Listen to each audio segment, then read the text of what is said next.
Welcome to Shri Krishnarjuna YouTube channel. So ಇವತ್ತಿನ ಈ ಒಂದು ವಿಡಿಯೋದಲ್ಲಿ ನಾವು ಕರ್ನಾಟಕ ಎಕ್ಸಾಮಿನೇಷನ್ಸ್ ಅಥಾರಿಟಿ ಅಂದರೆ ಕರ್ನಾಟಕ ಪರೀಕ್ಷಾ ಪ್ರಾಧಿಕಾರದಿಂದ ಒಂದು ಹೊಸ ಪ್ರಕಟಣೆ ಬಂದಿದೆ. ಆ ಪ್ರಕಟಣೆ ಬಗ್ಗೆ ಈ ವಿಡಿಯೋದಲ್ಲಿ ತಿಳ್ಕೊಳ್ಳೋಣ. ಸೊ ಇದು ತುಂಬ ಮಹತ್ವದ ವಿಷಯವಾಗಿರುತ್ತೆ. ಯಾರಿಗೆ ಅಂದರೆ ಯಾರು ಕರ್ನಾಟಕ ಎಕ್ಸಾಮಿನೇಷನ್ ಅಥಾರಿಟಿಯಲ್ಲಿ ಅಪ್ಲಿಕೇಶನ್ ಹಾಕಬೇಕು, ಅಪ್ಲಿಕೇಶನ್ ತುಂಬ ಬ್ಯುಸಿ ಬರ್ತಿದೆ, ವೆಬ್ಸೈಟ್ ತುಂಬ ಬ್ಯುಸಿ ಬರ್ತಿದೆ ಅಂತ ಯಾರಿನ್ನೂ ಅಪ್ಲಿಕೇಶನ್ ಹಾಕಿಲ್ಲ ಅಂಥವ್ರಿಗೆ ಇದು ತುಂಬ ಮಹತ್ವದ ಸುದ್ದಿಯಾಗಿದೆ. ಸೊ ಇದು ಪ್ರಕಟಣೆ ಕರ್ನಾಟಕ ಎಕ್ಸಾಮಿನೇಷನ್ಸ್ ಅಥಾರಿಟಿ ಅಂದರೆ ಕರ್ನಾಟಕ ಪರೀಕ್ಷಾ ಪ್ರಾಧಿಕಾರ ದಿನಾಂಕ 28/7/2023 ಈ ಪ್ರಕಟಣೆಯನ್ನು ಹೊರಡಿಸಿದ್ದಾರೆ. ಈ ಪ್ರಕಟಣೆಯಲ್ಲಿ ಏನಿದೆ ಅಂದರೆ ಕರ್ನಾಟಕ ರಾಜ್ಯದಲ್ಲಿನ ಸರ್ಕಾರಿ ಸಂಸ್ಥೆಗಳಲ್ಲಿ ಖಾಲಿ ಇರುವ ವಿವಿಧ ಹುದ್ದೆಗಳಿಗೆ ಆನ್ಲೈನ್ ಮೂಲಕ ಅರ್ಜಿ ಸಲ್ಲಿಸಲು ದಿನಾಂಕ ವಿಸ್ತರಣೆಯ ಬಗ್ಗೆ ಅಂದರೆ 31/7/2023 ಇಲ್ಲಿವರೆಗೆ ಕೊನೆಯ ದಿನಾಂಕ ಅಂತ ನಿಗದಿಪಡಿಸಿದ್ರು, ಎಕ್ಸ್ಟೆಂಡ್ ಮಾಡಿ ಈಗ ಮತ್ತೆ ಅದನ್ನು ಎಕ್ಸ್ಟೆಂಡ್ ಮಾಡಿದ್ದಾರೆ. ಸೊ ಎಷ್ಟನೇ ಡೇಟ್ವರೆಗೆ ಎಕ್ಸ್ಟೆಂಡ್ ಮಾಡಿದ್ದಾರೆ ಅಂತ ಈ ವಿಡಿಯೋದಲ್ಲಿ ತಿಳ್ಕೊಳ್ಳೋಣ. ಸೊ ಪೂರ್ತಿ ಪ್ರಕಟಣೆ ತಿಳ್ಕೊಬೇಕಂದ್ರೆ ಕರ್ನಾಟಕ ಪರೀಕ್ಷಾ ಪ್ರಾಧಿಕಾರವು ಅದೇ ಕರ್ನಾಟಕ ರಾಜ್ಯ ವಿದ್ಯುನ್ಮಾನ ಅಭಿವೃದ್ಧಿ ನಿಗಮ ನಿಯಮಿತ ಅಂದರೆ ಕ್ಯೂನಿಕ್ಸ್, ಕರ್ನಾಟಕ ಆಹಾರ ಮತ್ತು ನಾಗರಿಕ ಸರಬರಾಜು ಅಂದರೆ ಫುಡ್ ಸಪ್ಲೈ ಡಿಪಾರ್ಟ್ಮೆಂಟ್, ಕರ್ನಾಟಕ ಕಟ್ಟಡ ಮತ್ತು ಇತರೆ ನಿರ್ಮಾಣ ಕಾರ್ಮಿಕರ ಕಲ್ಯಾಣ ಮಂಡಳಿ ಅಂದರೆ construction department, Mysuru sales international limited ಅಂದರೆ MSIL ಇಲ್ಲಿ ಖಾಲಿ ಇರುವ ಹುದ್ದೆಗಳಿಗೆ ಆನ್ಲೈನ್ ಮೂಲಕ ಅರ್ಜಿಯನ್ನು ಕರೆದಿದ್ರು. ಇದು 22/7/2023 ಕೊನೆಯ ದಿನಾಂಕವಾಗಿತ್ತು. ಇದು ಕೊನೆಯ ದಿನವಾಗಿತ್ತು. ತುಂಬ ಅಭ್ಯರ್ಥಿಗಳು ಈ ಡೇಟ್ ಸಾಲ್ತಾ ಇಲ್ಲ, ನಾವು ಅಪ್ಲೈ ಮಾಡಬೇಕು ಅಂತ ದಿನಾಂಕ ನಾವು ವಿಸ್ತರಣೆ ಮಾಡಿ ಅಂತ ಪ್ರಾಧಿಕಾರಕ್ಕೆ ಮನವಿ ಸಲ್ಲಿಸಿದ್ರು.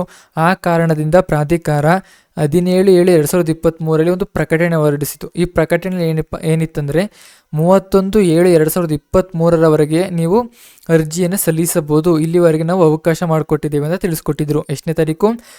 ಜುಲೈ 31 ಗಂಟ ನೀವು ಅಪ್ಲೈ ಮಾಡ್ಬೋದು ಅಂತ ತಿಳಿಸ್ಕೊಟ್ಟಿದ್ರು. ಕಳೆದ ಒಂದು ವಾರದಿಂದ ಅಪ್ಲಿಕೇಶನ್ ತುಂಬ ಬ್ಯುಸಿ ಬರ್ತಿದೆ, ಇದು ಓಪನೇ ಆಗ್ತಿಲ್ಲ. ಮತ್ತು ಫೀಸ್ ಪೇ ಮಾಡಿದ್ರಿ ಅಂತ ತೋರಿಸ್ತಾರೆ. ಈ ಥರ ತುಂಬ ಪ್ರಾಬ್ಲಮ್ ಬರ್ತಿತ್ತು. ಈ ಪ್ರಾಬ್ಲಮ್ ಏಕೆ ಬರ್ತಿದೆ ಅಂದರೆ ಸರ್ವರ್ ತುಂಬ ಬ್ಯುಸಿ ಆಗ್ತಿತ್ತು. ಆ ಕಾರಣದಿಂದ ಇನ್ನೂ ಸುಮಾರು ಅಭ್ಯರ್ಥಿಗಳು ಇದಕ್ಕೆ ಅಪ್ಲೈ ಮಾಡೋದಕ್ಕೆ ಆಗಿರಲಿಲ್ಲ. ಈ ಕಾರಣದಿಂದ ಕೆಲವು ಅಭ್ಯರ್ಥಿಗಳು ದಿನಾಂಕ ವಿಸ್ತರಣೆ ಬಗ್ಗೆ ಮತ್ತೆ ಪ್ರಾಧಿಕಾರಕ್ಕೆ ಅರ್ಜಿ ಸಲ್ಲಿಸಿ ಮನವಿ ಮಾಡಿದ್ದಾರಂತೆ. ಈ ಮನವಿ ಮಾಡಿರೋ ಕಾರಣ ಕರ್ನಾಟಕ ಪರೀಕ್ಷಾ ಪ್ರಾಧಿಕಾರ ಮತ್ತೆ ಆನ್ಲೈನ್ ಅರ್ಜಿ ಸಲ್ಲಿಸುವ ದಿನಾಂಕವನ್ನು ಮತ್ತೆ ಮುಂದೂಡಿದ್ದಾರೆ. ಎಲ್ಲಿವರೆಗೆ ಮುಂದೂಡಿದ್ದಾರೆ ಅಂದರೆ 7/8/2023. ಸೊ ಆಗಸ್ಟ್ 7ನೇ ತಾರೀಕು ಸಂಜೆ 5:30 ಇದನ್ನು ವಿಸ್ತರಣೆ ಮಾಡಿದ್ದಾರೆ. ಇಲ್ಲಿವರೆಗೆ ನೀವು ಅಪ್ಲೈ ಮಾಡ್ಬೋದು. ಇನ್ನೊಮ್ಮೆ ಮತ್ತೆ ಹೇಳ್ತಿದ್ದೀನಿ ಕೇಳಿ, 31/7/2023 ಈ ಡೇಟ್ ಕೊನೆಯ ದಿನಾಂಕವಾಗಿತ್ತು. ಎಕ್ಸ್ಟೆಂಡ್ ಮಾಡಿ ಈ ಡೇಟ್ನ ಕೊನೆಯ ದಿನಾಂಕ ಅಂತ ತಿಳಿಸಿದರು.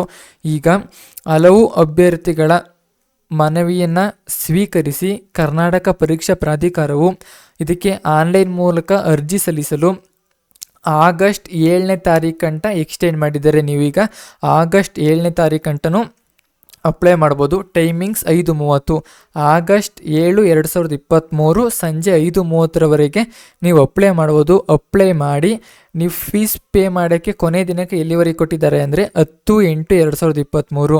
So 7/8/2023 is the last date for apply the jobs under Karnataka examinations authority and fees payment last date is 10/8/2023. So ಫೀಸ್ನ ಪಾವತಿ ಮಾಡೋಕ್ಕೆ ಕೊನೆಯ ದಿನಾಂಕ 10/8/2023. ಇದು ಲೇಟೆಸ್ಟ್ ಅಪ್ಡೇಟ್ ಆಗಿದೆ. ಅಂದರೆ ದಿನಾಂಕ 28/7/2023 ಈ ಪ್ರಕಟಣೆ ಬಗ್ಗೆ ಕರ್ನಾಟಕ ಎಕ್ಸಾಮಿನೇಷನ್ಸ್ ಅಥಾರಿಟಿಲಿ ಹೊರಡಿಸಿದ್ದಾರೆ. ಸೊ ಇದು ತುಂಬ ಮಹತ್ವದ ಮಾಹಿತಿ. ನಿಮ್ಗೆ ಯಾರ್ಯಾರು ಬ್ಯುಸಿ ಬರ್ತಿತ್ತು, ಇನ್ನು ಯಾರ್ಯಾರು ಅಪ್ಲೈ ಮಾಡಿಲ್ಲ. ಸೊ ದಿನಾಂಕ ವಿಸ್ತರಣೆಯಾಗಿದೆ 7/8/2023 ಸಂಜೆ 5:30 ಮತ್ತು ಫೀಸ್ ಪೇ ಮಾಡೋಕ್ಕೆ 10/8/2023 ನೀವು ಶುಲ್ಕವನ್ನು ಪಾವತಿಸಬಹುದು. ಸೊ ಎಕ್ಸ್ಟೆಂಡ್ ಆಗಿದೆ ಅಪ್ಲೈ ಮಾಡೋದಕ್ಕೆ. ಇನ್ನೂ ಯಾರಿಗೆ ಅಪ್ಲೈ ಮಾಡೋಕ್ಕೆ ಆಸಕ್ತಿ ಇದೆ ಅವರೆಲ್ಲ ಅಪ್ಲೈ ಮಾಡ್ಕೋಬೋದು ಅಂತ ತಿಳಿಸ್ತಾ ಇಲ್ಲಿಗೆ ಈ ವಿಡಿಯೋನ ಮುಗಿಸ್ತಾ ಇದ್ದೀನಿ. ಈ ಮಾಹಿತಿ ನಿಮಗೆ ಇಷ್ಟವಾಗಿದ್ದರೆ ಶ್ರೀ ಕೃಷ್ಣಾರ್ಜುನ ಯೂಟ್ಯೂಬ್ ಚಾನಲ್ನ ಸಬ್ಸ್ಕ್ರೈಬ್ ಮಾಡಿ ಮತ್ತು ಈ ವಿಡಿಯೋನ ಲೈಕ್ ಮಾಡಿ ಮತ್ತು ಶೇರ್ ಮಾಡಿ. ಇದು ತುಂಬ ಜನಕ್ಕೆ ತಿಳಿಲಿ ಕರ್ನಾಟಕ ಎಕ್ಸಾಮಿನೇಷನ್ಸ್ ಅಥಾರಿಟಿ ಡೇಟ್ನ ಎಕ್ಸ್ಟೆಂಡ್ ಮಾಡಿದೆ ಅಂತ. ಸೊ ಇಲ್ಲಿವರೆಗೆ ಈ ವಿಡಿಯೋ ನೋಡಿದ್ದಕ್ಕೆ ತಮ್ಮೆಲ್ಲರಿಗೂ ಧನ್ಯವಾದಗಳು. Thank you.